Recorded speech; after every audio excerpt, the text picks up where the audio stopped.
সকলোকে মোৰ চেনেললৈ স্বাগতম জনাইছোঁ। ভিডিঅ'টা লাইক কৰি চেনেলটো ছাবস্ক্ৰাইব কৰি দিয়া। 1 নম্বৰ প্ৰশ্ন হ'ল যে শুদ্ধ না অশুদ্ধ কোৱা।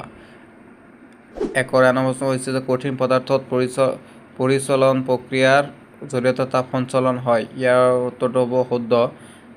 2 নম্বৰ প্ৰশ্ন হ'ল যে পৰিচলন প্ৰক্ৰিয়াৰ দ্বাৰা বায়ুৰ উষ্ণতা বৃদ্ধি হয়। এইটো শুদ্ধ। তাৰপিছত 3 নম্বৰ প্ৰশ্ন হ'ল তাপ বিকিৰণ প্ৰক্ৰিয়াত তাপ সঞ্চালনৰ বাবে এটা মাধ্যমৰ প্ৰয়োজন হয়। এইটো হ'ব শুদ্ধ।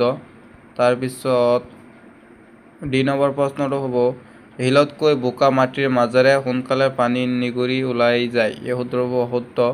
ইয়াৰ উত্তৰটো হ'ব অশুদ্ধ। তাৰপিছত 3 নম্বৰ প্ৰশ্ন হ'ল জল বতাহ হ'ল দিনৰ ভাগত সাগৰৰ পৃষ্ঠৰ পৰা স্থলভাগলৈ বৈ অহা ঠাণ্ডা বতাহ। এইটো হ'ব শুদ্ধ। মৰমৰ ছাত্ৰ ছাত্ৰীসকল, যদি মোৰ ভিডিঅ' তোমাক ভাল লাগে ভিডিঅ'টো লাইক কৰি চেনেল ছাবস্ক্ৰাইব কৰি যাবা। এইটো হ'ল তোমালোকৰ 7ম শ্ৰেণীৰ বিজ্ঞানৰ 9 নম্বৰ পাঠৰ প্ৰকৃতি আৰু তাপৰ সঞ্চালনৰ প্ৰশ্ন উত্তৰ 1 মাৰ্কৰ।